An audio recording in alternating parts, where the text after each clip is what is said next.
Video 16. Let's see, I'm driving and let's see how bumpy this gets. But just having a conversation about rebels and disruptors, what these things, these words mean in industries. And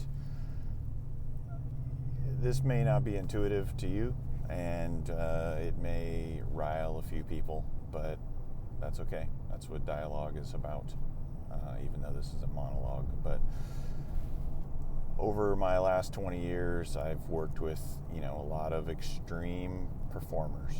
And me growing up in a rebellious manner, I was always kind of tagged as the rebel. But not a rebel without a cause, always a rebel with a cause as far as I was concerned. It wasn't about if someone in authority said to turn right and I would turn left just out of rebellion.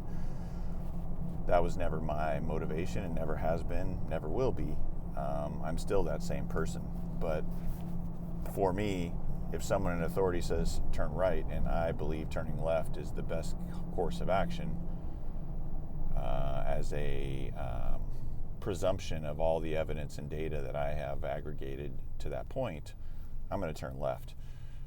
Probably would have made it difficult for me to be in the military, but what I learned in the military and special operations, especially in the black side of the world, JSOC, Delta, 6, the 2-4, groups like that, ground branch, go down the list, GRS,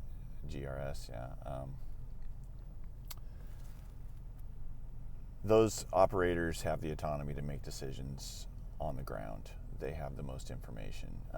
But back to the rebellion and the disruption, ironically, if that's the right phrase or word, my career time has more or less shown me that extreme athletes are not typically the rebels. Elite special operators are typically not rebels or disruptors. And you may disagree, and we can debate this offline, but in the extreme sports category, call it surfing, skaters, things of that category, individuals, circa 2007, 8, something like that, in Nike Innovation, I was working with Hurley, and I had basically been kind of a lead team. I had pitched the idea of spending a lot of time with Hurley and bringing our innovation resources at Nike to our new partner, Hurley, as obviously a surf brand, but a lifestyle brand, a board brand. And so it was fun because I got to help work on introducing free technology to a whole design program that we did for their sandals. And eventually the Phantom board short emerged from that whole collaboration. So I got to be a kind of a lead dog on all of that with Bob Hurley's son, Ryan, and a few other individuals. Great team at the time. And but what I learned that totally shocked me is I love pushing the boundaries of design. I love pushing the boundaries of experience. And so out of the archives of Nike capabilities, I remember bringing things to Hurley and saying, man, this would be great for you guys. We don't have anywhere else to bring it. We could bring it here, Wouldn't your skaters and surfers and all those rebels that you guys are in your community love this stuff? And the short version of the discussion was, well, this industry and this community is not really about disruption. And I just didn't, I'm not sure I still understand, but as I've shared this with other leaders in the industry and even high performers in the industry, they agree. And they add something to it that helps me understand it better, but it's not innate for me because it's not my nature to understand it, I guess. But essentially, the description that was presented to me to help me understand at the time, we were talking about bringing disruptive technologies to that community at the time via Hurley, not special operations. I'll get to that. But was, if you line up all of your top, disruptors, quote unquote, in that industry at the time, and you introduced a new disruptive technology or product, they're all going to stand on a make-believe line. Their toes are going to be on that line, and maybe the purveyor of said product disruption says, who'd like to try this? And you're going to basically see, again, this is just a metaphor, or it's a story, but they're going to look down the line at each other, and they're going to see who's willing to step off that line to risk their credibility in that industry and bring something new forward. Now, obviously, we look at the Shaun Whites and we think all these crazy tricks, the Tony Hawks. For those of us that are not part of that industry, that weren't part of that culture, I was a BMXer as a kid, but I just didn't understand. I would think they would all be like, wow, running to the table to get this new technology.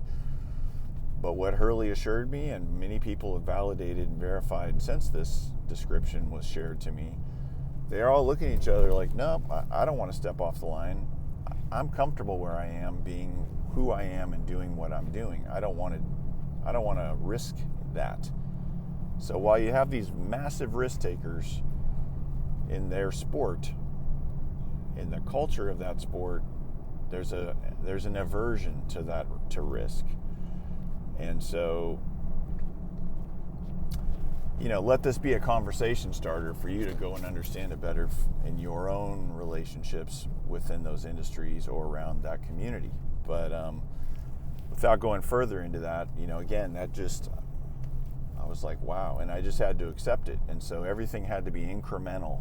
The Phantom board short, which revolutionized surfing. I'm sure any of you listening to this, loved your first pair of Phantom board shorts if you forked over the money for it, which came out of Nike material technology and got proliferated into, always stretch materials that were fast wicking from moisture and water and all that stuff, and just great fit, great function, great look. That was a huge risk to take, and yet it totally revolutionized, that product in that industry.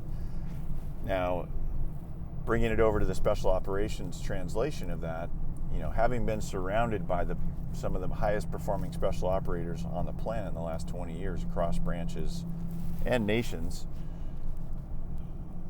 those guys, again, capable of the most risky operations on the planet. Blackside operators, they are tasked with life and death missions on the regular. Massive amounts of training and preparation and skill building goes into that preparation. So one would think from the outside, and yes, many of them are adrenaline junkies. Many of them get addicted to base jumping and jumping out of planes and high-risk sports, motocross, whatever. So there is that element, but when it comes to disruption and risk, they're doing it in a very measured way. They have been tasked with a very safe approval organization that has their back, has every risk mitigated as much as possible, and understood once you step off the bird into the unknown, into a life and death environment, it can all go wrong. There is, Operation Red Wing, there's, Extortion 17, there's so many ops, lone survivor, where things went bad. Mogadishu, Black Hawk Down. And so, roger that. However, when those guys transition out of that job, they've been used to taking massive risk in environments where they've been approved to go and accomplish the task. They accept the risks because that's part of the mission set, but they're not just basically rebelliously going and doing these things. And so when they come out of that environment, which has a lot of guardrails, even though there is a ton of autonomy, there is a ton of groundbreaking components that go into those things, typically you bring them into industry, they want to have everything checked. They want to control the battle space. They're not necessarily wired to go and take risk. They're not necessarily wired And I mean risk in, if things don't add up, if they don't have enough evidence that supports this mission can be successful, they're not going to take unnecessary risks. And so while they may appear to be adrenaline junkies, they're not taking unnecessary risks. They're putting themselves in the most extreme environments on the planet because they have done more training than most humans on the planet, and they're physically more capable than anyone. They're high intelligence individuals. They have a high capacity for emotional ambiguity in the sense of risk and trauma and drama. They can manage all these things. But when they are basically evaluating what is the risk versus reward, all of them, through success models and secure environments for that mission planning, they come out of that world, they're not necessarily the most disruptive individuals. They are not necessarily the most rebellious individuals. They may have been as teenagers, which again, that's another conversation. But anyway, I'm into 11 minutes. So let me know what you think. This might be controversial, but this is data, and in a one-take video, this is me doing my best to transfer it into a format that you can absorb it, reflect on it, come back at me. I'm sure some of my bros will come back, and if I need to post up some kind of a retraction, I will. But anyway, these are my thoughts. All positive for all members because all of them related and resulted in successful outputs and endeavors. But learning's along the way, and I'm just here to share them. So have a great day. Appreciate you. 12 minutes out.